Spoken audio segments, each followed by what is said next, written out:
কোনে পাবে অন্ত। এতিয়া অন্তকাল কোনটো? অন্তকালটো লাগিব আমাক। আমাৰ অন্তকালটো হৈছে আমি আমাৰ মনুষ্য জীৱনটো আমি ধৰি ল'ব পাৰোঁ যেতিয়া শেষ মুহূৰ্ত এই ধৰাধামী আমি যেতিয়া যাম। কিন্তু আত্মাটোতো জীয়াই থাকিব, হয় নাই? আত্মা কোনো মাৰিব নোৱাৰে, আত্মা অমৰ। আমাৰ দেহটোহে যাব, কিন্তু দেহটোৰ লগত আত্মাটো সম্পৰ্ক এটাই আছে। আমাৰ দেহটোৰ পৰা আমাৰ কৰ্মখিনি হৈছে, হয় নাই বাৰু? কৰ্মখিনিৰ পৰা আমাৰ ফলখিনি হৈছে। আকৌ তাৰ অনুপাতে গঠন হ'বগৈ বুলি কৈছে, ঠাই দিবগৈ, হয় নাই? এতিয়া অন্তিম সময় হৈছে আমাৰ শেষ মুহূৰ্ত। আজি যেনেকৈ আমি ৰিহাৰ্চল কৰি আছোঁ, ৰাম কৃষ্ণ ৰাম কৃষ্ণ, এই নামবিলাক এইবিলাক আমি অভ্যাস কৰোঁতে কৰোঁতে অবিশ্ৰামভাৱে অহৰ্নিশে আহিব লাগিব। শেষত গৈ সেই অজামিলৰ উপাখ্যানটো পাইছে নহয়, অজামিলৰ দৰে আহিব লাগিব। নাৰায়ণ নাৰায়ণ নাম আহিব লাগিব, হয় নাই? তেতিয়াহে আমি লাভ কৰিব পাৰিম। কিন্তু আমাৰ কাহিনী যোগেদি আকৌ ইয়াৰ ভাৱনাখিনি যদি বেলেগ আহেগৈ, বেলেগ ভাৱনা যাবগৈ। কেনেকৈ যাবগৈ? ভাগৱতত সিদ্ধান্ত দিছে। ভৰতে কি কৰিছিলে? ভৰতে তেওঁ লৰালি কালতেই, ডেকা কালতে তেওঁ ৰাজ শাসন ত্যাগ কৰি, ৰাজভাগ ত্যাগ কৰি তেওঁ বনলৈ হৰিক আৰাধনা কৰিবলৈ গৈছিল। হৰিক আৰাধনা কৰিবলৈ যাওঁতে এটা বন্যান লাগি গ'ল, হৰিণ পালেগৈ, হয় নাই? তাৰমানে এখন নদীত গৈ এটা হৰিণে পোৱালি জন্ম দিলে। হৰিণজনী মৃত্যু হ'ল, পোৱালিতে কক বগাই আছে পানীত। ৰজা মানে তেওঁ চকু পৰিল ভৰতৰ। চকু পোৱাৰ লগে লগে তেওঁ তুলি আনি লালন পালন কৰোঁতে, খাওঁতে, বওঁতে, শুওঁতে নহয় হ'বনে সেই হৰিণ পোৱালিটোকে দেখিবলৈ ধৰিলে। শেষত মৃত্যুৰ আগমুহূৰ্তত হৰিণৰ চিন্তা কৰি মৰাৰ কাৰণে হৰিণ জন্ম ল'ব লগা হ'ল। কিন্তু হৰিণটোৱে কি কৰিলে? এখানে কৈছে স্বৰ্গীয় নৰকে নৰকি স্বৰ্গে। হৰিণটোৱে কি কৰিলে? খাওঁতে বওঁতে শুওঁতে নহয় সপোনে ৰজাৰ কথা চিন্তা কৰি ৰজাৰ বেদনাত মৃত্যু হোৱাৰ কাৰণে ৰঘুকুল নামৰ ৰজাজন জন্ম হ'ল। এখানে কৈছে স্বৰ্গীয় নৰকে নৰকি স্বৰ্গে। গতিকে সেইকাৰণে হৰিক আৰাধনা কৰিবলৈ গৈ, হৰিক চিন্তা কৰিবলৈ গৈ তেওঁ মায়াজালত পৰি গ'ল, হয়। গতিকে সেইকাৰণে আমাৰ অন্তিম সময়ত এই মৰিবাৰ বেলা জাগ চিন্তি মৰে নৰ, উপজন্তে পাৱে পাছে সেহি কলে বৰ। মৰিব সময়ত যাৰ যি ভাৱনা লৈ মৃত্যু হ'ব, সি সেইটো জন্মই লাভ কৰিব। পুৰঞ্জন ৰজাৰ কথা কৈছিলে ন? তেওঁ পুৰঞ্জন ৰজা কি হৈছিলে? তেওঁ এগৰাকী টিপলিপ কন্যা সৌন্দৰ্য দেখি মোহ গৈ তেওঁ বিবাহ পাশত আবদ্ধ হ'ল। অনবৰত গৃহস্থী ধৰ্ম পালন কৰিবলৈ যাওঁতে তেওঁ অনবৰত তেওঁৰ স্ত্ৰী, তেওঁৰ পত্নীৰ কথাকে মানে শাসন মানে অনুশাসন মানিব লগা হ'ল। খাওঁতে বওঁতে প্ৰায় আছে বাৰু, খাওঁতে বওঁতে শুওঁতে নহয় হ'বনে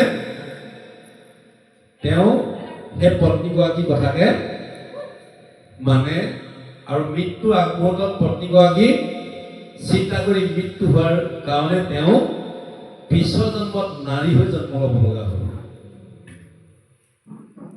সেইকাৰণে কৈছে মৰিবাৰ বেলা জাগ চিন্তি মৰে নৰ, উপজন্তে পাৱে পাছে সেহি কলে বৰ।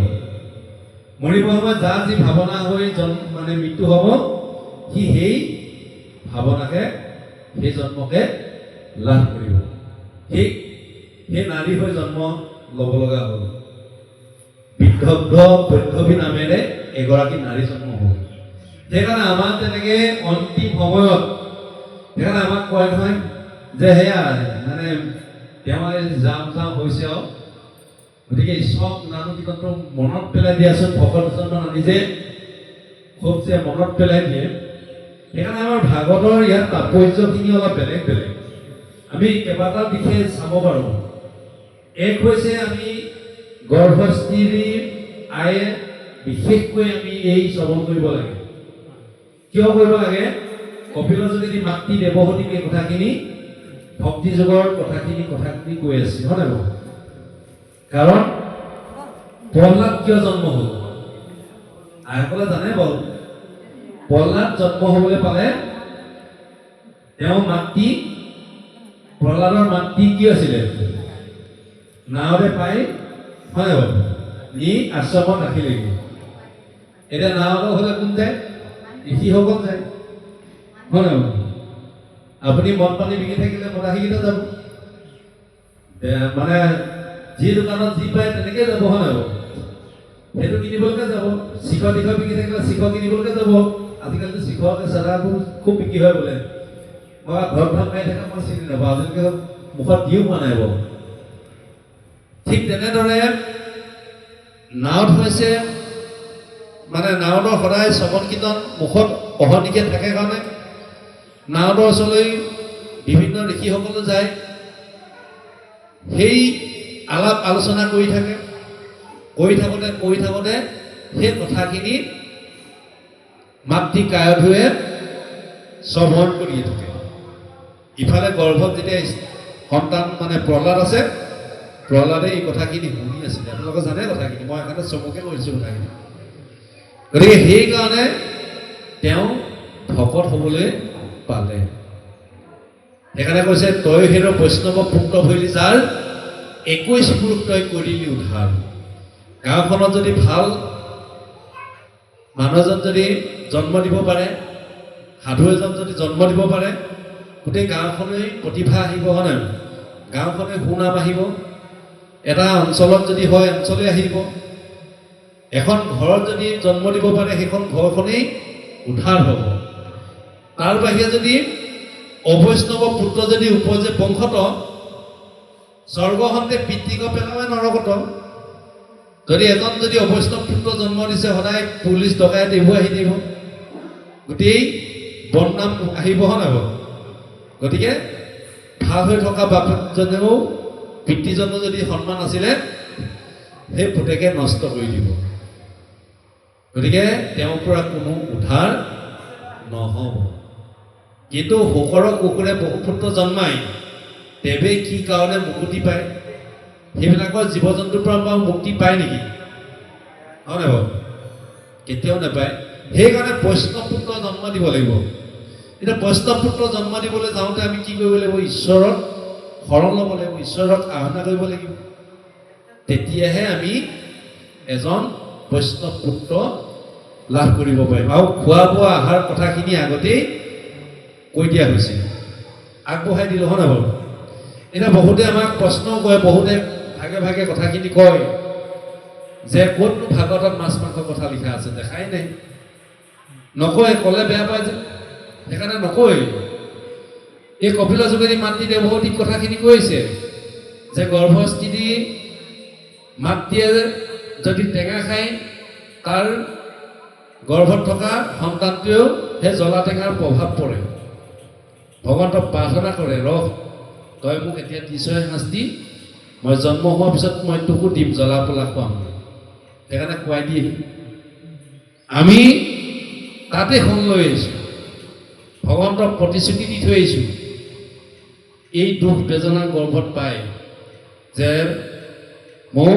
মই যেতিয়া ভূমিষ্ঠ হ'ম হোৱাৰ লগে লগে তোমাৰ সদায় অহনিশে গুণানু কীৰ্তন কৰিম হয় নাই বাৰু এই কথাখিনি আমি তেতিয়াই প্ৰতিশ্ৰুতি দি থৈছোঁ ভগৱন্তক গতিকে আমি আজি আকৌ পাহৰি গৈছোঁ মায়াত পৰি গৈছোঁ মায়াত পাহৰি এইখিনি আমি আৰু ভগৱন্তৰ কথা পাহৰি গৈছোঁ গতিকে সেইকাৰণে আমি কপিলৰ যোগেদি মাতৃ দেৱহতীক এই কথাখিনি যিখিনি ভক্তি জ্ঞান পোৱা বুলি আমি আই মাতৃ হওক আমি নহ'লেও আমি ঘৰত পুৱা অহনিশে শ্ৰৱণ কীৰ্তন কৰিব লাগে আপোনালোকে বা কৰে তথাপিতো আমাৰ এতিয়া বোৱাৰীসকলৰ কিছু শৰণ ল'বলৈ বহুত টান পায়। আমি বহুত বিবাহ পৰিচালনা কৰিছিলোঁ। কৰাৰ পিছত ল'ৰা ছোৱালী জন্ম হোৱাৰ পিছতো আমাৰ এটা দুখ লাগে, শুনো বোলে শৰণ ভাগ এজিলৈকো হোৱা নাই। কেনেকুৱা দুখৰ কথা। বিবাহৰ বিধিত যিখিনি কথা লিখা থাকে সেইখিনি চব প্ৰতিশ্ৰুতিবদ্ধই হয়, সংসাৰখন কেনেকৈ পালন কৰিব লাগে, হয় নাই বাৰু? কিন্তু তাৰ পাছতো শৰণ গ্ৰহণ নকৰে। শৰণ নল'লে জানা জীৱন নিষ্ফল, দান দেই যিটো সিটো এৰাগত জল, গুৰু সেৱা নকৰিলে চাণ্ডালতো ধিক, অন্য দেৱ চৰ্চা দৈৱে বিস্তাৰ সদিশ, কৃষ্ণে সেই দৈৱ কদাচিতো নলয়, মিছাতে কষ্ট কৰি বধ মৰে উপযন্ত। এনেকৈ দি আছো নহ'ব। গতিকে এৰাগত জল বুলি কৈছে, তেওঁলোকৰ কোনো কামেই নাই। গতিকে তেওঁলোকক আমি শৰণ দিয়া ব্যৱস্থাটো কৰিব লাগিব। বহুত পোৱাৰীকে শৰণ হয়, বৰ ল'ব লাগে কণহে লয়, নহ'লে আকৌ শাহুৱেকৰ হাতে মানে খাবলৈ অকণমান দিগদাৰ হ'ব, খুৱাব লাগিব নহয়। ৰান্ধনি শৰণ কৰে, ঘৰখনৰ ৰন্ধন এজন লাগে আৰু শৰণটো দি থোৱা, নহ'লে বেলেগক ক'ব। ইতিমধ্যে শৰণ ল'লৈগৈ, শৰণ লৈ তাৰ শৰণ তাতে এৰি থৈ গুচি আহিলে ইফালে শাহুৱে শহুৱেকে ক'ব আমাৰ বোৱাৰী শৰণ হ'ল নহয়, পাৰিব খাব। কিন্তু নজনাৰ ফলত গৈ বিভিন্ন কৰ্মকাণ্ড অনুষ্ঠানত অংশগ্ৰহণ কৰিব শৰণ ভস্ত, হয় নাই বাৰু? সেইটো কি শৰণ বুলি কৈছে? সেইটো বিৰাল শৰণ। কশ্য শৰণ, কাছৰ শৰণ। কাছই যেনেকৈ বালিতে কণী পাৰে, বালিতে এৰি থৈ বহুত দূৰৰ পৰা দৃষ্টি নিক্ষেপ কৰে, সময়ত পোৱালি জন্ম হয় নিজেই চলা পোৱা কৰি ফুৰে, হয় নাই বাৰু? আমাৰো ঠিক তাৰখন তাতে এৰি থৈ গুচি আহে, সেইটো কশ্য শৰণ কয়। তাত শৰণ দিলে আৰু কথাখিনি তাতে এৰি থৈ আহি বিভিন্ন জেগাত মানে বিভিন্ন কৰ্মকাণ্ড অনুষ্ঠানত অংশগ্ৰহণ কৰি থাকিবগৈ। তাৰপিছত বেছি হেৰি হ'বলৈ হ'লে বৰ দৰকাৰ হ'লে উভতিহে ধৰিব, সেইটো কশ্য শৰণ। মকৰ শৰণ, বান্দৰ শৰণ ল'বলৈ কৈছে। বিৰাল শৰণ, শৰণৰ ঢেৰ ভাগ আছে। বিৰাল শৰণ হৈছে মেকুৰী শৰণ। মেকুৰীটোৱে কি হৈছে, যেনেকৈ খন্তেক আগতে সি মানে মাছ চাছ খাই ভিতৰত গাখীৰ চাখি খাই মেলি আহি যেতিয়া আপুনি ভাত খাই থাকিব সি লগৰ পৰা চাই থাকিব, ইজনীৰ দিলেহে খাব, হয় নাই? আমাৰো ঠিক তেনেকৈ ভাল ভাল ভকতেও বেয়া কৰ্মখিনি কৰি মেলি আহি সমাজত বৰ ডাঙৰ ডাঙৰ কথাবোৰ কৈ থাকিব, যেনিবা একো কোৱাই নাই, কথাবোৰ শুনিবলৈ বেয়া, সেইকাৰণে শিকিলে যোৱাই নাই বাৰু। কিন্তু এইটো কৈছে বিৰাল শৰণ বুলি কয়, মেকুৰী শৰণ। সেইকাৰণে আমাৰ মকৰ শৰণ ল'বলৈ কৈছে, বান্দৰ শৰণ। বান্দৰে যেনেকৈ ইজোপা গছৰ পৰা সিজোপা গছলৈ যেতিয়া জাপ মাৰি দিলে, যেনেকৈ পোৱালিটোৱে বুকুত যেতিয়া খামুচ মাৰি ধৰিব, মাকজনীয়ে সিডাল ডালৰ পৰা সিডাল ডাললৈ জঁপিয়াই দিলেও কেতিয়াও হুলুকি নপৰে। আমাৰ সেই বিপদ আপদ আহিলেও আমাৰ কোনো প্ৰকাৰে যাতে শৰণ ভস্ত নহয়, ঠিক সেইদৰে ৰাখিব লাগিব। সেইটো হয় কশ্য শৰণ, মানে মকৰ শৰণ। গতিকে সেইকাৰণে সেইখিনি বৰ নাযাওঁকৈ কথাখিনি অলপ বেয়া হ'ব। এতিয়া হৈছে মাছ মাংস খাব লাগে নে নালাগে। এই মাছ মাংসৰ কথাখিনি আমাৰ কপিল যোগেদি মাতৃক দেৱকীক কৈছে যে নামাৰিবে পহু ৰয়ে ৰিবে মাংস আখ, দেৱকেও দেখি নগো ৰিবা হিংসা। মুকে কাটে মুকে মাৰে কিনো মহা মোহ, মুহুৰৰ সেৱাটো হৈব কোনো দেৱ তুষ্ট। মুকে মাৰে তাৰমানে আত্মা চবতে আছে, হাঁহ পাৰটোৰো আত্মা আছে, মানুহতো আছে। সেইকাৰণে কৈছে মুকে কাটে মুকে মাৰে, গীতাটো আছে, মুকে মাৰে মুকে কাটে কিনো মহা মোহ, মুহুৰৰ সেৱাটো হৈব কোনো দেৱ তুষ্ট। কিছুমানে এই যে প্ৰথম স্কন্ধ ভাগৱতত বা আমাৰ কথাখিনি কৈ গ'ল যে ব্যাসদেৱে যিখিনি ৰচনা কৰিলে, বলি বিধান দিলে, তাত হিংসা ধৰ্ম প্ৰৱৰ্তন কৰিলে। সেইটো অহিংসা ধৰ্ম নহ'ল, সেইকাৰণে তেওঁ পাপ হ'ল কি কৰিলে জীৱবিলাক প্ৰাণে নাশ কৰিলে প্ৰথমতে কৈ দিয়া হৈছে গতিকে সেইকাৰণে নামানিবি পশুৰ এৰিবি মাংস আখ তাৰমানে মাংস কেতিয়াও নাখাবা জীৱবধ নকৰিবা এই কথাখিনি সম্পূৰ্ণ লিখা আছে কিন্তু যদি কৈ দিয়ে আপোনালোকে মাছ মাংস নাখাবা ই বেয়াই হৈ পৰিলে এতিয়া আমি ঢেৰ কথা কৈ থাকিলে কি হ'ব এই মাঘৰ বিহু দিনাখনি মনত পৰিব নহয় তেতিয়াহে ফেচবুকত দেখা যায় কোনে কিমান ডাঙৰ খাইছে হয় নাই বাৰু আমাৰ এইখিনিত চাবলৈ পোৱা নাই ইমানখিনিলৈ যাবলৈ পোৱা নাই আমাৰ অনুষ্ঠানত আমি ভিতৰতে কথাখিনি আমি মানে হেৰিতে পাতিলোঁ বাৰু বহলভাৱে হ'লেতো এইখিনি কথাখিনি বৰ বেয়া কথা বাৰু কিন্তু আমাৰ অনুভাৱখিনি আহিছে হয় নাই বাৰু কথাটো সেইকাৰণে আমাৰ এইখিনি ত্যাগ কৰি আমি কি কৰিব লাগিব ভকতলৈ ৰূপান্তৰ হ'বলৈ হ'লে তেতিয়াহে আমি ইয়াতে বৈকুণ্ঠ সুখ লাভ কৰিব পাৰিম ভ শব্দে ভগৱন্ত ভৱ বিমোচন ভজন ভক্তিত হোৱন্ত হিজন ক শব্দে কৃষ্ণক পবিত্ৰ পৰম আত্মা জানন্ত কৃষ্ণ সমস্ততে হম ত শব্দে তৰণ উপায় হৰিত হৰণ হৃদয় পদ্মান ধৰে কৃষ্ণ চৰণ এতিয়া ভগতে কি বুলি ক'লে এই ভগৱন্ত ঈশ্বৰৰ চৰণ ৰবিনে সংসাৰৰ কৰ্মে লিপ্ত নহয় যিজনে কৰ্ম মায়া ময় জানি কটাক্ষ নকৰে কৰ্তব্য ভাৱক মানি গৰু সেৱা কৰে এতিয়া ভতে ভ শব্দে ভগৱন্ত ভৱ বিমোচন ভজন ভক্তিত হোৱন্ত হিজন ক শব্দে কৃষ্ণ পবিত্ৰ পৰম আত্মা জানন্ত কৃষ্ণ সমস্ততে হম ভগৱন্ত ঈশ্বৰৰ চৰণ বিনে সংসাৰৰ কৰ্মত যিজনে লিপ্ত নহয় ভগৱন্ত বাহিৰে ভটোৱে প্ৰকাশ কৰিছে কটোৱে কৈছে কৰ্ম মায়াময় জানি কটাক্ষ নকৰে কৰ্তব্য ভাৱক মানি গুৰু সেৱা কৰে অনবৰত যে মোৰ এইটোৱে কৰ্তব্য মানে ভগৱন্তক আহিছোঁ যেতিয়া জন্মলৈ যেতিয়া মই ভগৱন্তক প্ৰাৰ্থনা কৰিম তহঁতে কৈছে গুৰু তত্ত্ব দেৱ তত্ত্ব নাম তত্ত্ব লয় জ্ঞান তত্ত্ব দসী হৈলে ভকত লয় গুৰু কোন দেৱ কোন নাম কি এই কথাখিনি সমস্ত যেতিয়া জানি গ'ল সেইজনকে ভকত বুলি কৈছে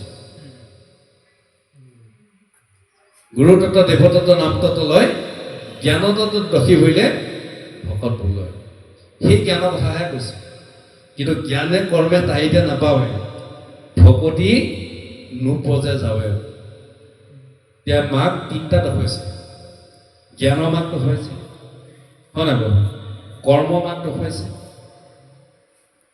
কিন্তু ভকতিৰ দ্বাৰাহে জ্ঞানে কৰ্মে তাইতে নাপাৱে ভকতি নোপজে যাৱে মই যে এই মাছ মাংস কথাটো উলিয়ালোঁ এই মানে আইগৰাকীয়ে কেতিয়াবা ফোনত কয় তাৰমানে মাছ খাব পাৰিবনে মাংস খাব পাৰিবনে আমুক কৰিব পাৰিবনে সেই কথাখিনি আপোনালোকৰ কাৰণে কোৱা নাই এই আইগৰাকীৰ কথা কাৰণে এই কথাখিনি উলিয়াই দিলোঁ কৃষ্ণ অপাস নকৰিব কৃষ্ণ তাৰমানে ভাগৱতত যিটো আছে সেইটোৱে ক'ব লাগিব হয় নহয় এইটো বেয়া কথা বা ভাল পোৱা কথা নাই আমি বিশেষকৈ কি কৰিব লাগিব বেছি আমি যিসকলে নামাচাৰ্য যিসকলে মানে শৰাই আগবঢ়ায় গুৰুদ্ৰব্য আগবঢ়ায় গুৰু কৰ্মখিনি কৰে বেছিভাগে ৰাজহুৱা অনুষ্ঠানত যিখিনি কাম কৰে সেইসকলে একেবাৰে সম্পূৰ্ণ নিৰামিষ হ'ব লাগিব এজন নামাচাৰ্য যদি মাছ মাংস খাই ফুৰে খাই যদি তেওঁ এই অহিংসা পৰম ধৰ্ম যদি গুণানুকীৰ্তন কৰি থাকে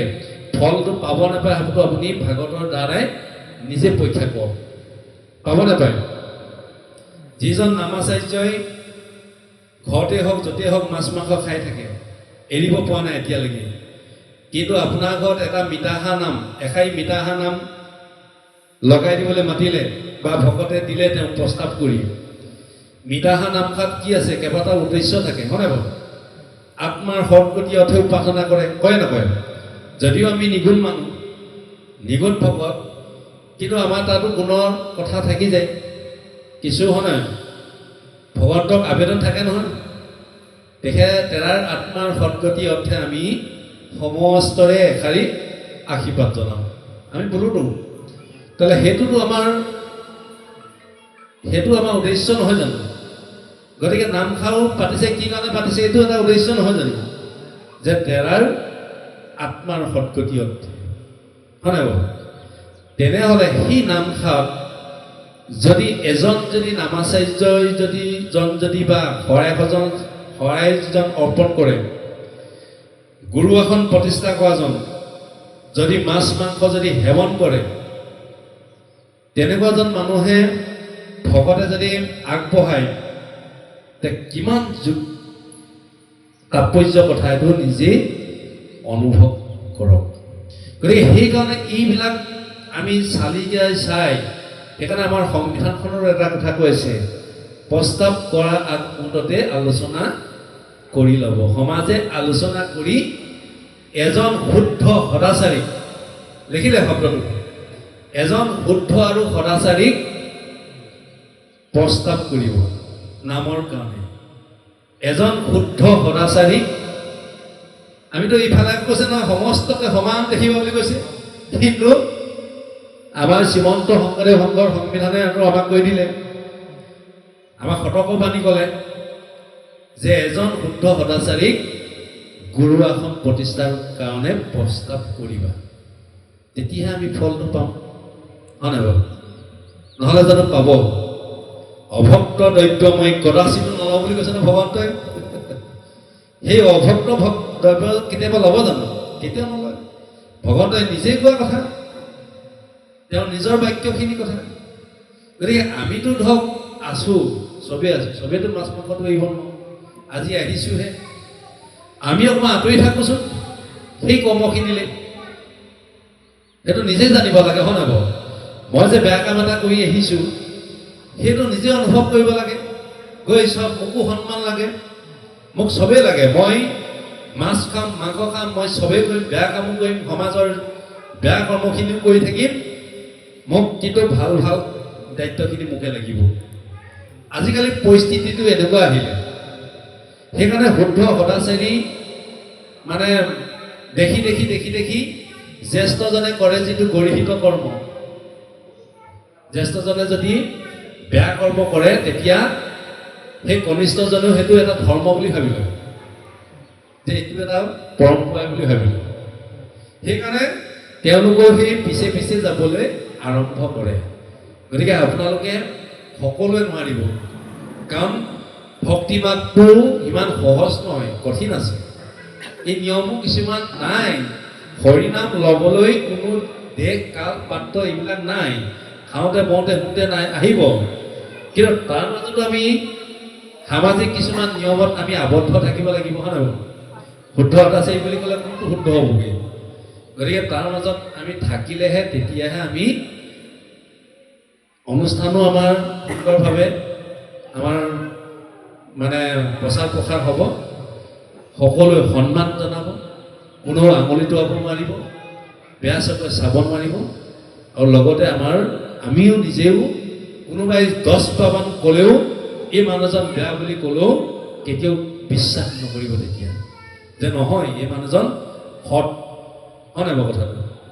এনেইতো ইভাগেতো ঢেৰ উলিয়াই দিব, আজিকালি এনেই উলিয়াই দিয়ে, প্ৰচাৰটো বাহিৰৰ প্ৰচাৰটো ঢেৰ হয় নাই বাৰু? এটা অপপ্ৰচাৰটো ঢেৰ হয়, কিন্তু প্ৰকৃতাৰ্থত উদ্ধৱক বিশ্বাস কৰিছে ভগৱন্তই। কেনেকৈ বিশ্বাস কৰিছে?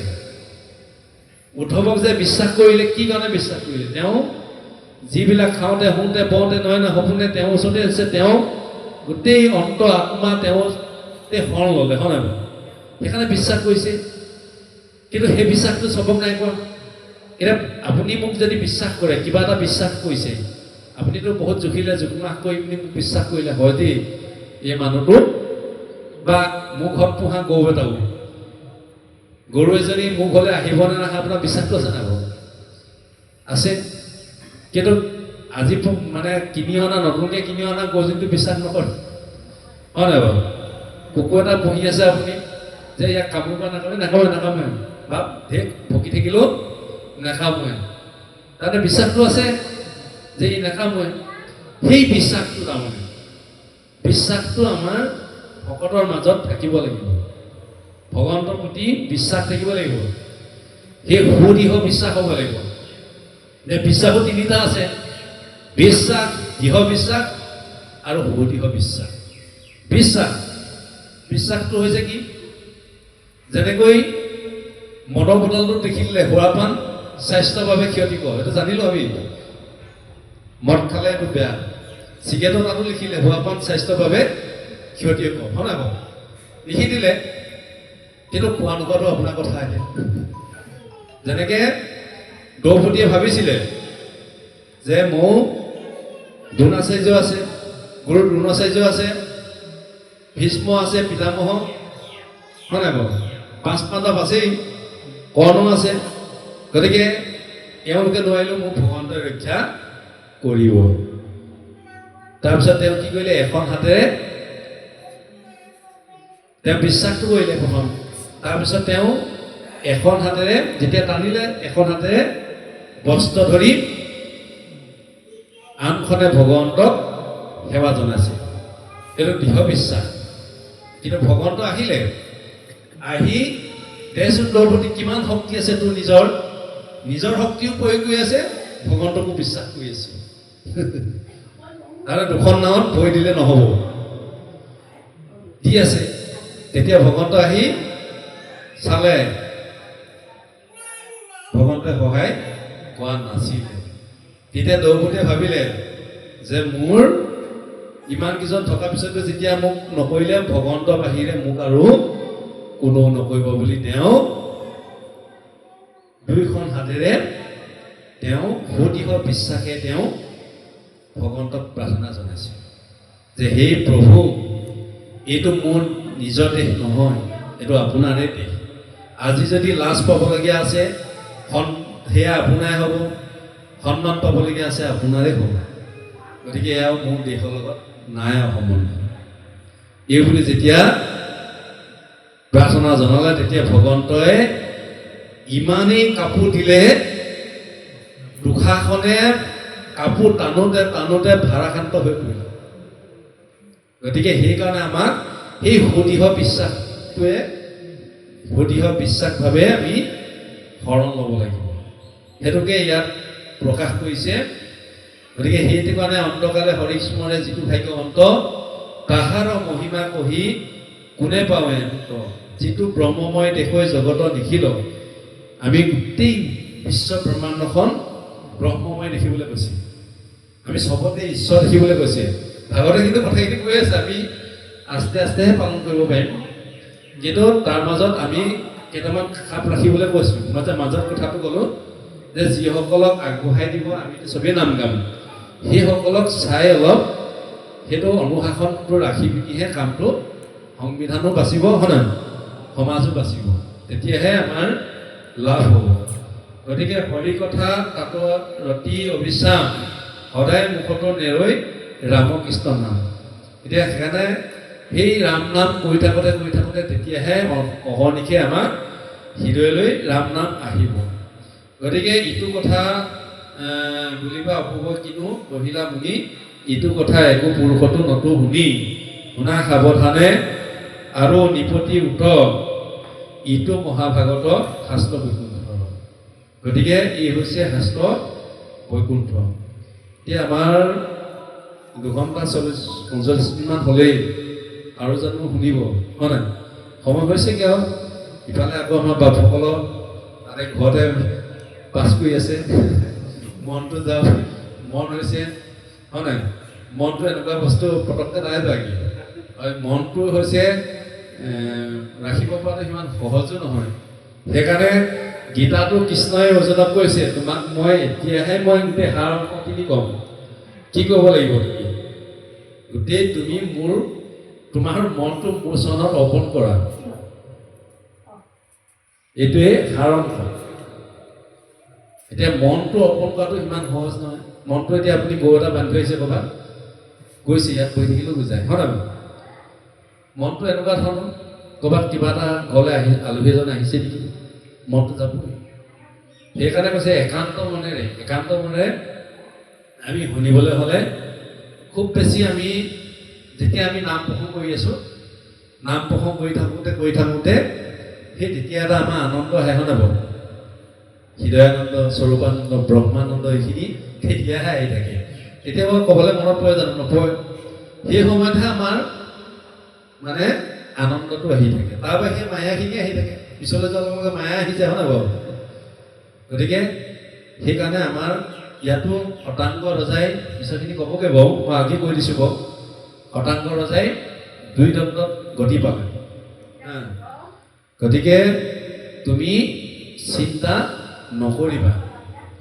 তোমাৰ 7 দিন আছে ৰজা পৰীক্ষিতক কৈছে শতাংগ নামৰ এজন ৰজা আছিলে তেওঁ দানৱসকলক দেৱতাসকলক ৰক্ষণাবেক্ষণা কৰিছিল কিন্তু যেতিয়া কাৰ্তিক ৰজা হ'ল মানে সেনাপতি পালে এজন উত্তম ইফালে শতাংগ ৰজা বয়সো হৈছে গতিকে সেইকাৰণে তেওঁ অলপ বিশ্ৰাম দিবৰ কাৰণে ৰেহাই দিবৰ কাৰণে তেওঁ এৰি দিলে কিন্তু তেতিয়া ইন্দ্ৰই ক'লে যে তুমি ইমান দিনা কাম কৰিলা তোমাক এটা মই মানে উপহাৰ দিব বিচাৰিছোঁ কোৱা কি উপহাৰ লাগে তেতিয়া দেৱতাসকলেতো ভাল বস্তুৱে দিব তেতিয়া শতাংগ ৰজাই ক'লে যে মোক বাৰু দিবা ঠিকে আছে খালি মোক এটা বস্তু চাই দিয়া প্ৰথমতে মোৰনো আয়ুসটো কিমান আছে এতিয়া আপুনি চাওক আপুনি ঢেৰ বস্তু পালে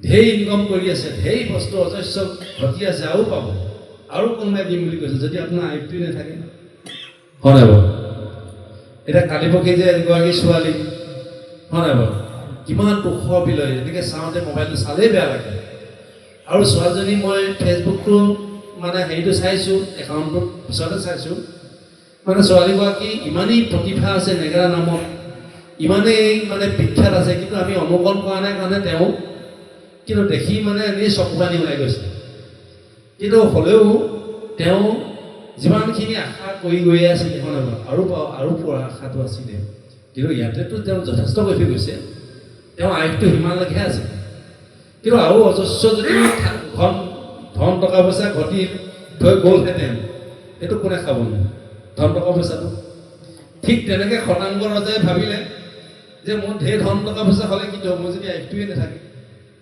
সেই বুলি ভাবি তেতিয়া শতাংগ ৰজাক ক'লে তোমাৰ 2 দণ্ডহে আছে 2 দণ্ড মানে 45 মিনিট হ'ব গতিকে বা 45 মিনিট সময় থাকিলে আৰু বাকী সময়টো ভাবিয়ে নাই তুমি ঢেৰ দিলে তেওঁ কি কৰিলে শুনি শিকে তেওঁ এই কথাটো জানি তেওঁ তৎক্ষণাত আহি ভগৱন্তৰ গুণানুকীৰ্তন কৰি তেওঁ ভগৱন্তৰ চৰণত গতি লাভ কৰিছে গতিকে সেই কথাটোকে ভোগদেৱে ৰজা পৰীক্ষিতক কৈছে যে সেই এনেকৈ উদাহৰণ দিছে যে তাহানি শতাংগ ৰজা আছিলে তেওঁ কিন্তু 2 দণ্ডতে গতি লাভ কৰিলে তোমাৰ কিন্তু 7 দিনত তোমাৰ 7 দিন সময় আছে তেওঁ কি চিন্তা কৰি আছে সেই বুলি পৰীক্ষিত ৰজাক কথাখিনি বুজাই আছে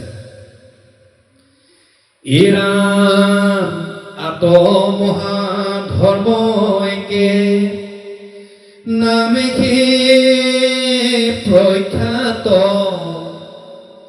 শ্ৰৱণ মাতকে কৰে কৃষ্ণক সাক্ষাৎ এৰা পূজা নমস্কাৰ ধ্যান সমস্তে দুষ্কৰ হৰি গুণ নাম ধৰ্ম মহাহুকৰ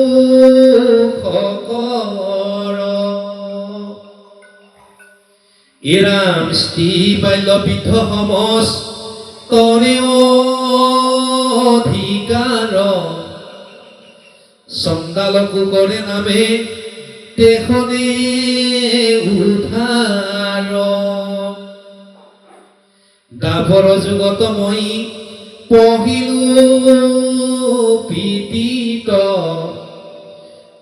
মহাবৈষ্ণৱত কৰিব বিদিত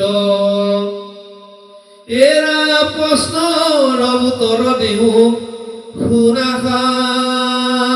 সাৱধান কৃষ্ণৰ নামেকে জানা পৰম কল্যাণ নামে সাধে যাৰ যেন মতি অভিলাষ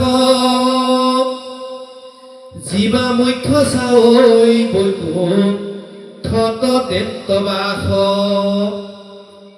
জ্ঞানৰ জানিবা হৰি নামে মুখ্য ফল নাহিকে নামত পৰে পৰম মংগল চাৰিও বেদৰ সাৰ ইহিকে নিশ্চয় জানি পৰীক্ষিত তুমি তেজিও সংশয় অল্পকালে সাধে সিদ্ধি কৃষ্ণৰ ভকতি দুই দণ্ডে পাইলে গতি খদাঙ্গ নিপতি দানৱ গণক যিনি নিপতি পূৰ্বত দেৱতাক ৰক্ষা কৰি আছিল আচলত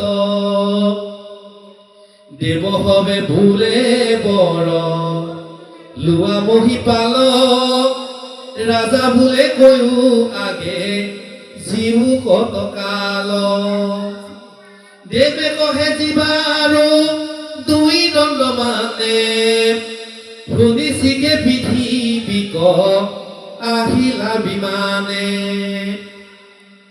সমস্তকে তেজি ৰাজা স্থিৰ কৰা মন কৃষ্ণৰ ভয় পদে পখিল শৰণ মুহূৰ্তে খটাঙ্গে পাইলা পৰম গতিক জীৱা হাত দিনা তুমি চিন্তা কৰা কি ক এহি বুলি কহিলা থা ৰণা যুগ মুনি যাক